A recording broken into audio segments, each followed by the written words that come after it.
This video only for education purpose. For illegal activities, user will be guilty, not the channel and the trainer. तो आज हम module number 2 का practical lab करने वाले हैं और इसमें जितने भी प्रैक्टिकल्स हैं हम खुद लाइव करेंगे।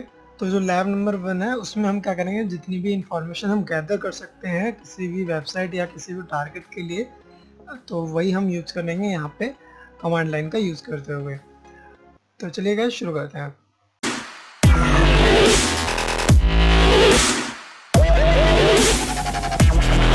आपको क्या करना है, मान के चलिए आप किसी भी वेबसाइट को मतलब या टारगेट कर रहे हैं। जैसे कि मान के चलिए अगर आपकी एक बैंक की वेबसाइट है, आप उसकी इंफॉर्मेशन लेना चाहते हैं या फिर किसी भी कंपनी में आप गए हैं उसकी मतलब आप उसके बारे में डिटेल जानना चाह रहे हैं, तो कैसे जानेंगे? तो किसी भी साइट की इंफॉर्मेशन गैदरिंग के लिए सबसे हम क्या करेंगे, उसको पिंग करेंगे। ठीक है, उसका आईपी एड्रेस निकालेंगे। जैसे कि मान के चलिए अगर आपको किसी वेबसाइट के बारे में एड्रेस लेना, मतलब आपको किसी का घर जाना है, तो आप क्या करेंगे, उसका एड्रेस पता करेंगे।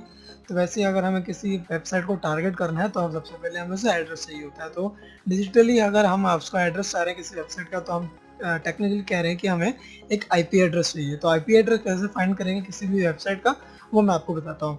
तो सिंपली आपको विंडो करना है, यहाँ पे लिखना है CMD। ठीक है, जैसे CMD खुल गया है यहाँ पे, तो आप यहाँ पे दूसरा तरीका भी, आप यहाँ पे विंडोज जाएंगे, यहाँ पे आप CMD लिखेंगे। CMD लिखेंगे तो राइट क्लिक करना है, आपको रहना एज एडमिनिस्ट्रेटर करना है इसको। ठीक है, तो आपसे परमिशन मांगेगा, परमिशन पे ओके कर दीजिएगा। उसके बाद आप इसको थोड़ा मैक्सिमाइज कर लीजिए।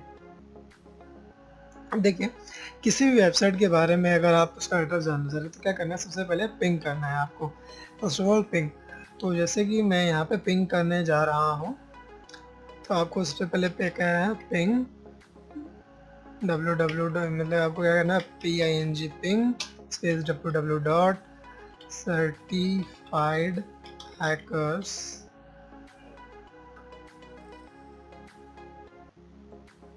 certifiedhacker.com।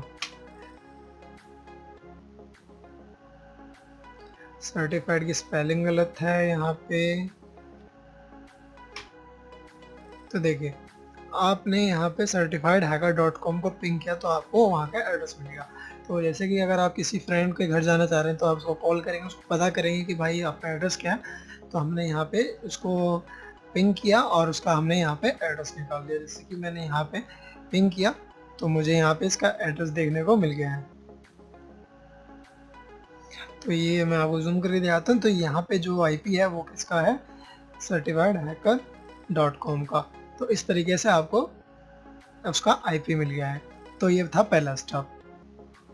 तो अगर आप किसी भी वेबसाइट के सबसे पहले डिटेल्स लेना चाहते हैं, उसका IP एड्रेस पता करना चाह रहे हैं, तो इस गाइस जैसे कि मैं आपको बताता हूँ कि अगर आप किसी का घर जाना चाह रहे हैं या उसका मतलब आप उसके बारे में डिटेल चाहिए किसी फ्रेंड के, तो आप क्या करें, उसका घर जानना चाह रहे हैं तो आप उसका एड्रेस चाहिए होगा। तो जैसे टेक्निकली अगर हम जाने, तो जो हमारा IP एड्रेस होगा वही टारगेट का एड्रेस होगा। तो अगर आपको किसी भी वेबसाइट का एड्रेस निकालना है तो आप क्या कर सकते हैं, www डॉट सॉरी पिंग करना है उसको और उसका लिखना है www.certifiedhacker.com। तो देखिए, जो मेरा certifiedhacker.com है, मतलब जो कि मेरा फ्रेंड है, उसको मैं पिंग किया तो उसने मुझे रिप्लाई किया। तो उसने मुझे यहाँ पे रिप्लाई किया है। तो देखिए यहाँ पे ये आपको 69.89 ये आपको यहाँ पे IP मिल गई है। तो ये IP है कि इस वेबसाइट की certifiedhacker.com की। तो इस तरीके से आपको एड्रेस मिल गया है। तो नेक्स्ट स्टेप देखते हैं। तो नेक्स्ट स्टेप में हम जानेंगे कि क्या है इसका मतलब फ्रेम साइज क्या है। तो फ्रेम साइज जानने के लिए हम -F -L और इसका हम यहाँ पे एंटर करते हैं। तो यहाँ लिखा गया packet needs to fragmented but DF set. तो इसका मतलब ये होगा कि जो इसके जो पैकेट्स फ्रेम के पैकेट्स हैं वो कुछ ज़्यादा ही हाई है, तो इसलिए आपको ये एरर दे दिया गया है। अब क्या करेंगे, जो हमने पैकेट्स जो फ्रेम का साइज़ हमने बढ़ाया था इसको कम कर देते हैं। इसको हम ले जाते हैं 1300 पे। तो क्या ये रिप्लाई आता है? हाँ, तो देखिए यहाँ पे ये रिप्लाई कर रहा है। तो इसका मतलब क्या हुआ तो इससे पता चला कि अगर आप पैकेट्स अगर आप 1300 बिट्स तक भेज रहे हैं तो ये रिप्लाई करेगा। तो एक बार इसको चेक करते हैं एक बार और। तो ये यहाँ पे 1472 बिट्स पे भी रिप्लाई कर रहा है। तो इसको थोड़ा चेंज करते हैं। अब देखिए, तो ये यहाँ पे जब हमने इसका चेंज किया वैल्यू फ्रेम साइज का, फ्रेम का, तो यहाँ पे इसने रिप्लाई नहीं किया। तो इसका मतलब क्या हुआ कि जब आपने इसको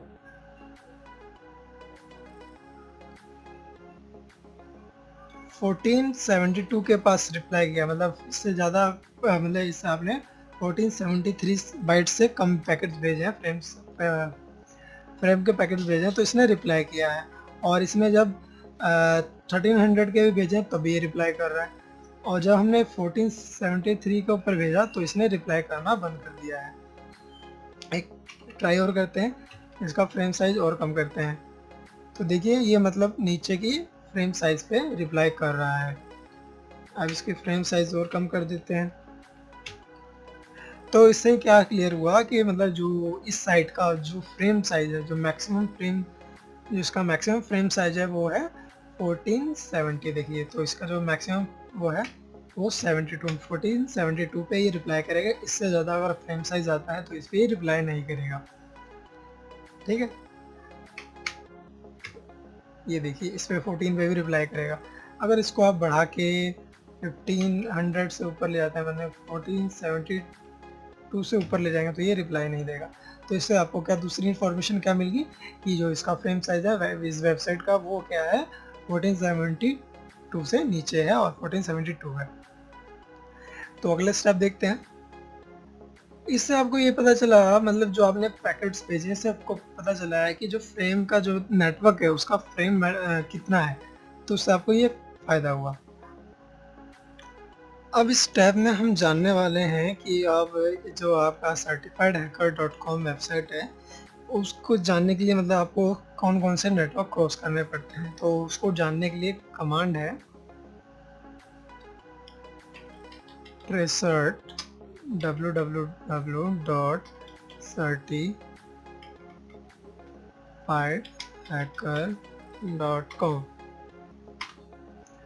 तो ये आपको मतलब रूट बताएगा कि मतलब आप इस आईपी पे, मतलब जो कि हमारा क्या है सर्टिफाइड हैकर का एड्रेस है, तो उसके पास जाने के लिए मुझे कुछ कौन कौन से रूट से होकर जाना पड़ रहा है। तो यही आपको रूट बताएगा।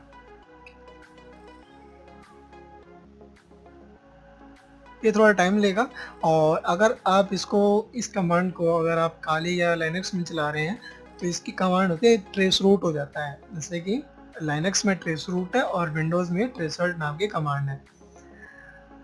तो थोड़ा वेट करते हैं और देखते हैं कि कितने देर में ये आपको पूरा उसका रूट बताता है।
तो यहाँ पे आपकी जो तो यहाँ पे सर्टिफाइड हैकर की जो हमने ट्रेस थे वो पता चल गए हमको यहाँ पे।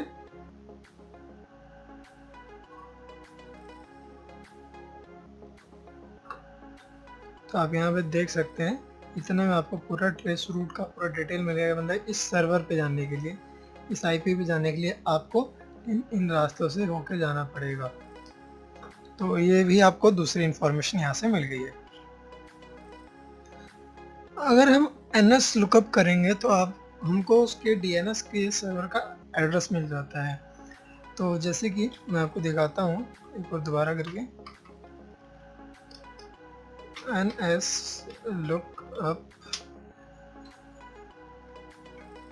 www.certifiedhacker.com।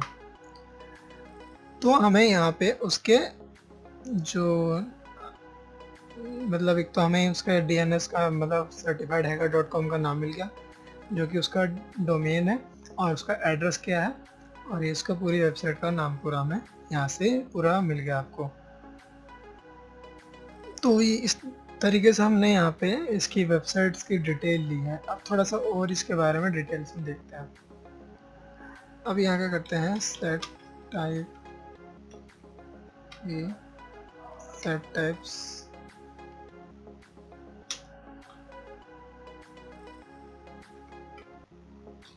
नेम। अब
अब इससे क्या मालूम चला आपको इस कमांड से कि मतलब इसके जो दो नेम सर्वर हैं इसके, ठीक है, और दोनों की जो है ना आपको दो सर्वर है, एक यहाँ पे नेम सर्वर है, एक S1 और एक NS2। मतलब ये जो यहाँ पे है मैं दिखाता हूँ, यहाँ पे इसके सर्वर है, ठीक है, और इसके दो सेम नेम सर्वर। तो इसके दोनों होस्ट है bluehost.com पे, और इसके सर्वर के एड्रेस आपको मिल गए हैं। तो इससे आपको यह क्या मालूम चला, इस पूरे स्टेप में आप लिख सकते हैं इसको।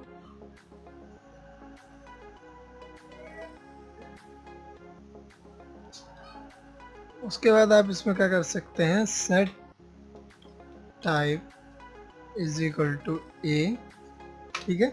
इसके बाद हम क्या करने वाले हैं, NS3.NoYearlyFees.com। तो जैसे ही हमने इसको डाला तो इसने लिखा दिया।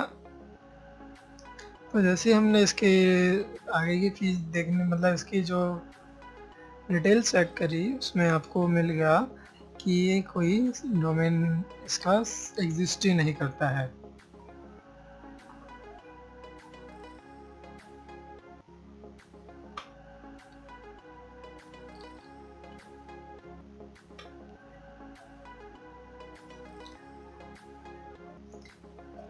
तो इसमें पहला लैब है, इसमें हमने सीखा है कि कैसे हम किसी भी वेबसाइट की पर्टिकुलर टारगेट का कैसे आईपी एड्रेस पता कर सकते हैं, किस तरीके से वो उसके मतलब उसका रूट पता कर सकते हैं। अगर आपको किसी फ्रेंड के घर जाना है तो आपको उसके रूट्स पता होने चाहिए।